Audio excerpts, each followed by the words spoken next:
That's what we've been talking about. Yeah, that reptilian theory, right? That it's appealing to your basest instincts, which is what Steve Phillips writes about. Is what has been the neo-Confederate strategy.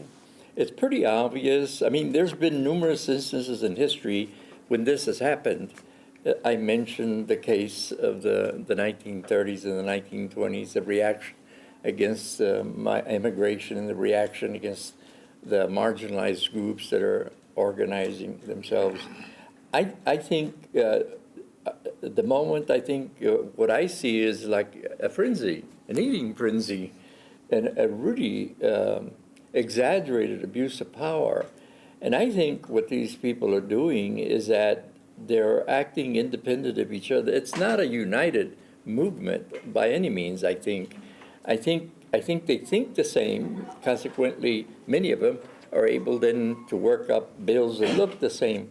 But they're also being inconsistent, which provides political openings for folks that are well organized to then move forward. But the bill by Longoria from South Texas, which in effect calls for the end to the 10% plan, is a mistake within their strategy of working together. It contradicts the other bills. The other bills, the anti-DEI bills, are arguing that we're using race and national origin and gender in place of merit. Here we have a case, a diversity initiative, which is a 10% plan, that is race neutral. That constitutes a really gross hypocrisy. I think they're vulnerable there. How can you say one thing?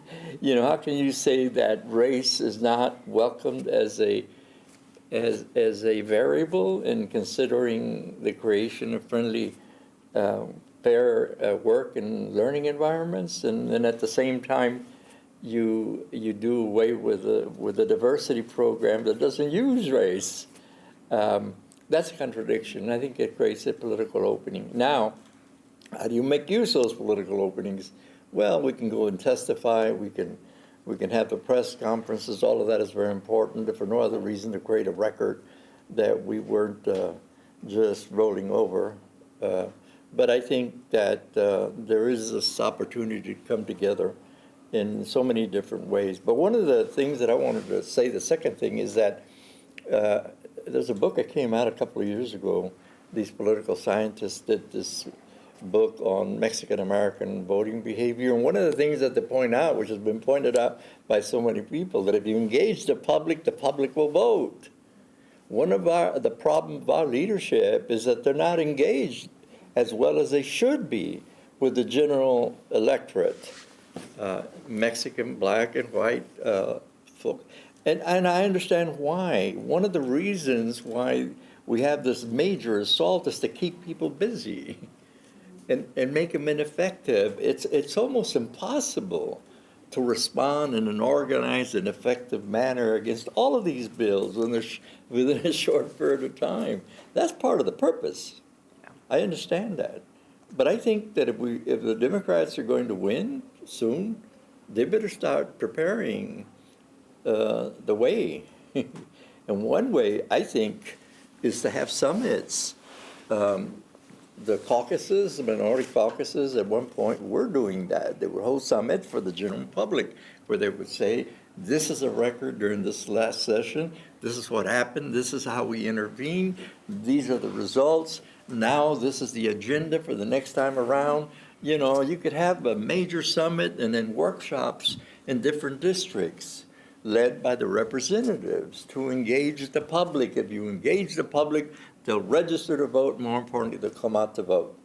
And that's what these researchers found. They did this analysis of people that vote, and they essentially voted because they were engaged. Somebody approached them and told them, your vote does matter. I think there are openings, but I think the folks that call themselves leaders need to lead in engaging the electorate and getting them out to vote. Because ultimately, that's what's going to matter. We increased, we've been at it really for a short period of time, about 50 years. it's really around the 70s when the representation of marginalized groups began to increase significantly.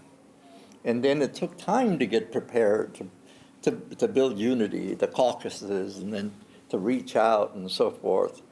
It's not easy to be involved in the community and translate concerns into policy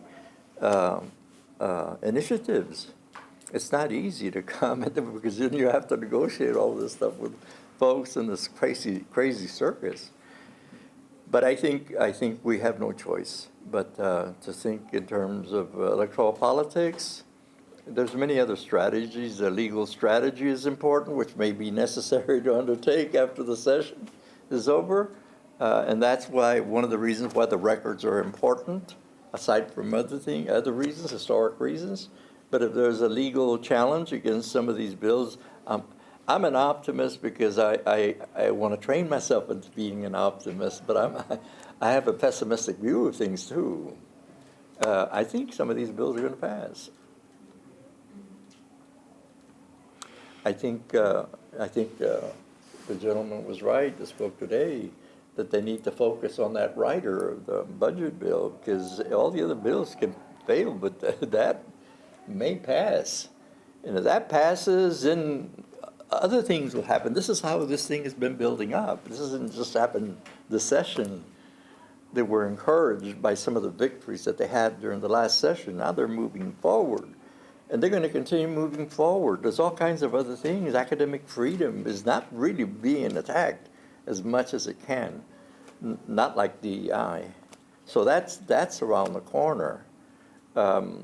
Area studies programs and the gender programs, I think, can be placed in jeopardy the next time around. And that would be a huge loss. So, I think the Democratic leadership better start formulating some plans to increase the base and the number of votes to take over. It's come to that. It's a question of power. And we need to be realistic about that. And I think one of the things that happens when these kinds of assaults occur is that people get motivated. It's not just a question of going to the people and say, we appreciate your vote, we want your vote. You can point to this. There's a lot at stake. We've invested a lot and change, and now they're turning us back. So, that in combination with reaching out, I think can change things around. That's what happened in the 70s. When women increased their representation, minorities in the state legislature, in part because of the social movement and demographic factors, But I think the social movement, which is something that is not really accorded importance next to economic change and so forth, the social movements are very central to change. They reflect change and they reinforce change. We need to rebuild that movement of the 70s. And what's important? One of the other couple of things, language is important. The language we use, it is an assault. That's an important term. There is hypocrisy. That's another important term. But also, how we behave is very important. We need to take the high road, too. We need to say it the way it is, but our comportment is important. You know what they say in church when you go out there, be sure you act right because it reflects on all the rest of us. We're doing that. I think we're, as the Reverend spoke, I don't know how many of you were at the press conference, but he's a bishop, isn't he? From Dallas? From Houston. There's a lot of power behind the pulpit, folks. You got to claim your authority, but you claim it with the right comportment. You act right. You don't act like a fool. You don't do crazy things like the authors of these bills where they offend. They do so many horrible things with their language and their comportment. That's not what the best test is to say, would I do that in front of my children? Of course not. That's not the kind of stuff you do in front of children. where you speak badly about people, where you say, you know, that they're thinking racial terms, they're bigots, they're the cause of the high rise of suicide among our youth. Representative Toth said that last session, and he's one of the authors of one of the AIE bills.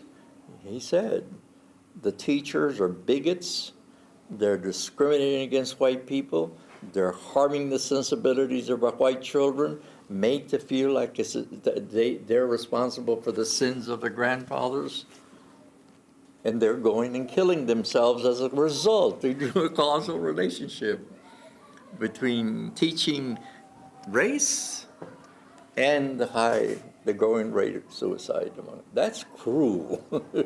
That's not the right comportment. We don't do that. You don't do that. If you wanna build something, you act right, you speak right, and you speak out.